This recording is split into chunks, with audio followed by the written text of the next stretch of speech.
अगर हम समाज में बातचीत करते हैं तो हमको समाज में गरीबी दिखती है, असमानता दिखती है, इनइक्वलिटी भारत में बहुत ज़्यादा है। रहने वाले जो बच्चे हैं उनको रोज़गार नहीं मिल पा रहा है। दूसरी तरफ स्कूल ड्रॉप आउट भी है। भारत में स्कूल ड्रॉप आउट ज़बरदस्त है। तो मेरा इतना ही सवाल है कि क्या बेरोज़गारी को ख़त्म किया जा सकता है? ऐसा कोई युक्ति हमारे पास, ऐसा कोई तरीका हमारे पास है जिससे हम बेरोज़गारी ख़त्म कर सकते हैं? देखिए, पूँजीवादी सिस्टम जो है, इस पूँजीवादी सिस्टम के अंदर बेरोज़गारी की समस्या बहुत पहले से चली आ रही है और ये समस्या एक व्यवस्थागत समस्या है।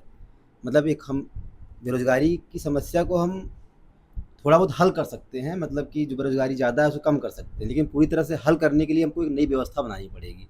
जैसे भगत सिंह अपने दौर में जो बात कह रहे थे 1930 में कि गोरे साहब चले जाएँ, भूरे साहब राज करें, केवल चमड़ी का रंग बदलेगा, इससे आज़ादी तो आएगी नहीं, इससे कोई व्यवस्था में तब्दीली नहीं आएगी। तो वैसे ही केवल हम रोज़गार कुछ पैदा कर दें, अगर हम ज़्यादा पैदा कर दें तो उससे बेरोज़गारी ख़त्म हो जाएगी, ये संभावना ही नहीं है इसकी। क्योंकि ये बेरोज़गारी की समस्या ये पूँजीवादी व्यवस्था के साथ मतलब नाभिनालबद्ध है, नत्थी इसके साथ जुड़ी हुई है। अगर ये व्यवस्था रहेगी, बेरोज़गारी रहेगी, अमीरी गरीबी खाई रहेगी, भ्रष्टाचार रहेगा। मतलब इस व्यवस्था से पैदा हुआ है, यानी कि इसका ही उत्पाद है ये। मतलब मतलब प्रोडक्ट। आप ये कह रहे हो कि जो जिस तरीके की समस्या का सामना हम करते हैं, चाहे वो भ्रष्टाचार हो, चाहे वो इनइक्वलिटी हो, चाहे वो बेरोजगारी हो, हाँ, अनएम्प्लॉयमेंट हो, हाँ, तो ये सारी चीजें इस व्यवस्था की उपज है, इसकी उपज है। कोख में पैदा हाँ, हुए। क्योंकि ये व्यवस्था पैदा कर रही है इस तरह से। तो अगर हमको इनसे मुक्ति पानी है, हाँ, इनसे छुटकारा पाना है, तो हमें क्या करना होगा? हमको मतलब इस पूरी व्यवस्था का ही आमूल बदलाव करना पड़ेगा। मतलब पूरी व्यवस्था को ही बदलने के लिए लोगों को जगाना पड़ेगा, लोगों को मतलब बताना पड़ेगा कि एक नई व्यवस्था बनाई जाए, जिसके बारे में भगत सिंह भी अपने दौर में बात कर रहे थे। एक तो नई नई एक नई शोषणविहीन व्यवस्था व्यवस्था। नई नई व्यवस्था से हमारी जनता जो है, अब जनता ये समझती है कि हम इस इलेक्शन में ये सरकार को हटाकर एक नई सरकार ले आते हैं, हुँ, उसको लगता है कि हमने परिवर्तन किया है। हुँ। क्या ये परिवर्तन काफी है? देखिए, मल्टी डेमोक्रेसी पार्टी जो सिस्टम है इसीलिए है कि हम 5 साल किसी पे नाराज़गी हमारी हो, गुस्सा हो, तो 5 साल बाद हम कोई किसी को बदल दें तो हमारा गुस्सा डाइवर्ट हो जाए। हमारा एक जैसे कि प्रेशर कुकर में होता है ना सेफ्टी वाल्व, कि जब प्रेशर ज़्यादा बढ़ता है तो रिलीज़ मतलब उसका निकल जाता है, रिलीज़ हो जाता है। तो गुस्सा कैसे रिलीज़ हो इसके लिए मतलब चेहरे होते हैं अलग-अलग, अलग-अलग पार्टियाँ होती हैं। जैसे रावण का 10 चेहरा होता है, लेकिन होता रावण एक ही है। वैसे हमारे देश में 10 पार्टियाँ हैं, लेकिन सबकी आर्थिक नीतियाँ सेम हैं। असंभव है। किसी पार्टी विशेष से बदलाव नहीं होगा। मतलब पार्टी केवल थोड़ा बहुत 19-20 का अंतर हो सकता है केवल, बस। बाकी हमारे हमारे जिंदगी की रोजमर्रा की समस्याओं का समाधान इन पार्टियों के पास नहीं है, नहीं है। आप ये कह रहे हो। हाँ।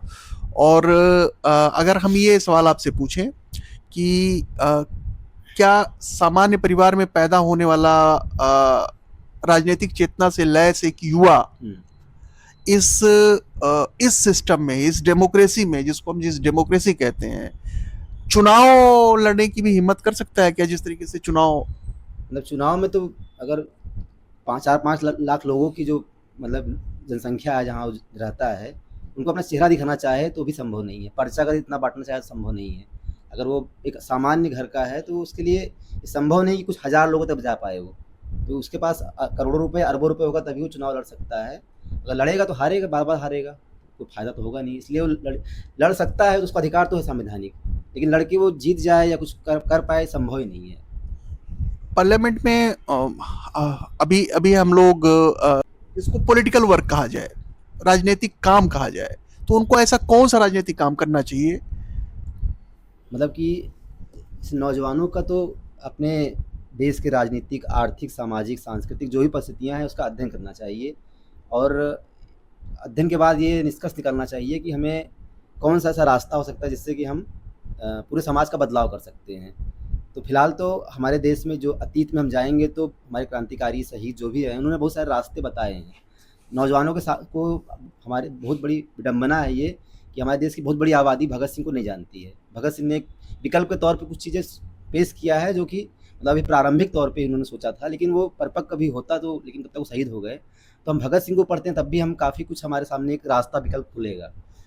समाज में जब हम लोग समाज में जाते हैं तो हमको दो प्रकार की सोच देखने को मिलती है। पहली सोच है आज के इस दौर में जो सोसाइटी को हिंदू मुसलमान के सवाल पे डिवाइड करती है। हम लोग आमतौर पे सांप्रदायिक धारा बोलते हैं उसको। दूसरी सोच ये है कि वो जाति की गोलबंदी करके किसी सामाजिक न्याय की बात करते हैं। अभी सामाजिक न्याय कैसा होगा, क्या होगा, इस पर कुछ तो देखने को नहीं मिलता, लेकिन ये दो मुख्य राजनीति हमको यहाँ दिखाई देती हैं।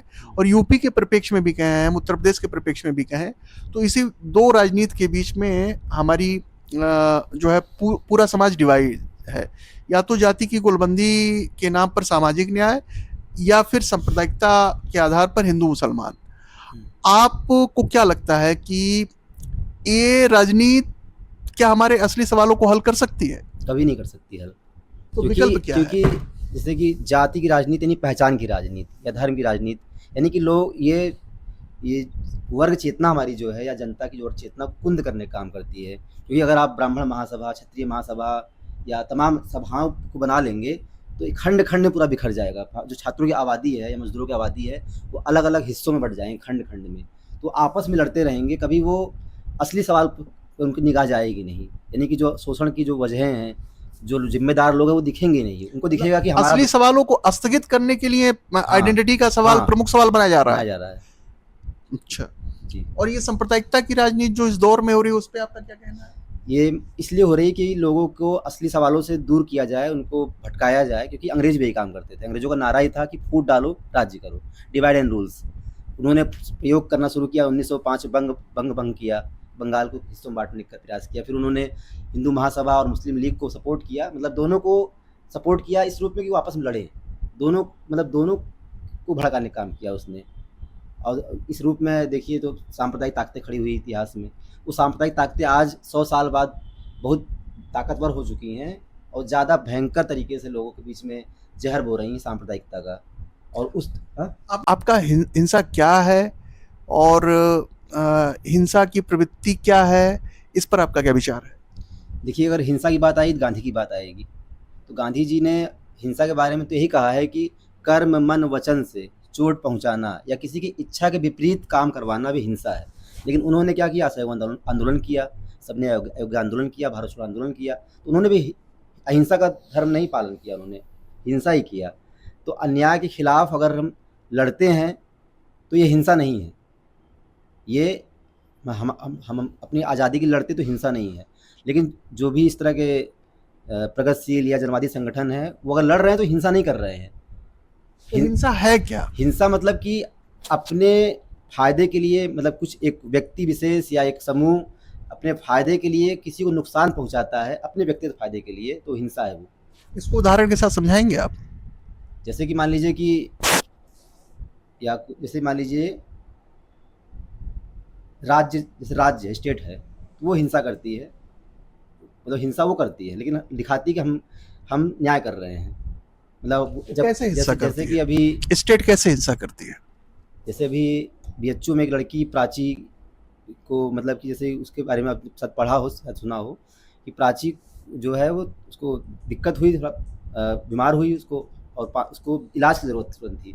सर सुंदर लाल जो हॉस्पिटल है बीएचयू में, वहाँ पे लगभग 250 मीटर की दूरी पे है, मतलब कुछ दूरी पे है।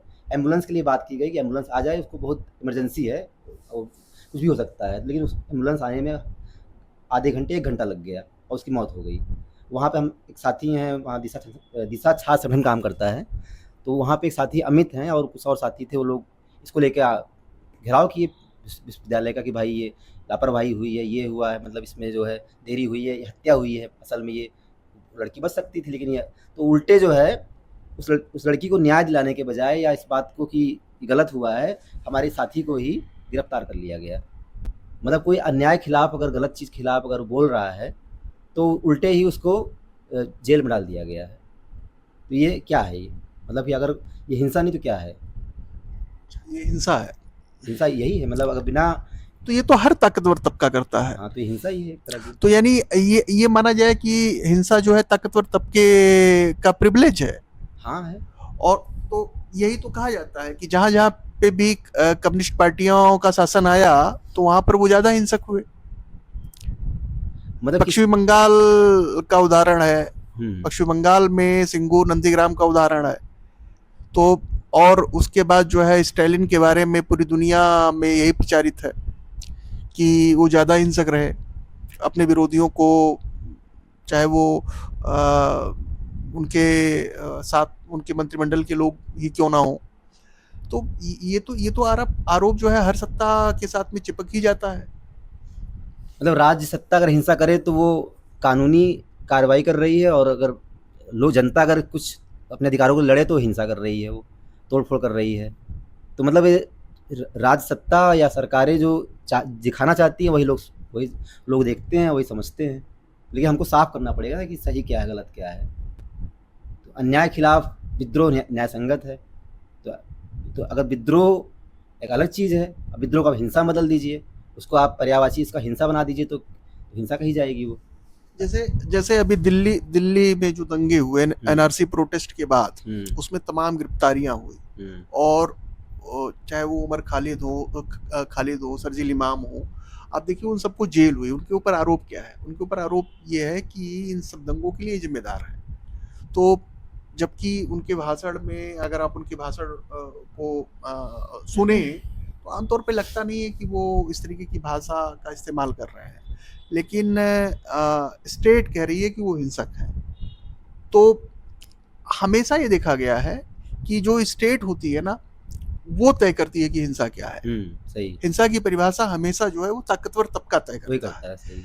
अगर ऐसा है तो गांधी जी का पूरा आंदोलन, जैसा कि आप बता रहे थे, जो अहिंसा पे आधारित था, वो अहिंसा की मांग करते थे कि भाई अहिंसा का आंदोलन करना चाहिए। भगत सिंह के बारे में भी कहा जाता है, भगत सिंह के बारे में कहा जाता है कि जो जेल के अंदर 51 दिन की 63 दिन की जो हंगर स्ट्राइक हुई, वो भगत सिंह को ज्यादा बड़ा बनाता है।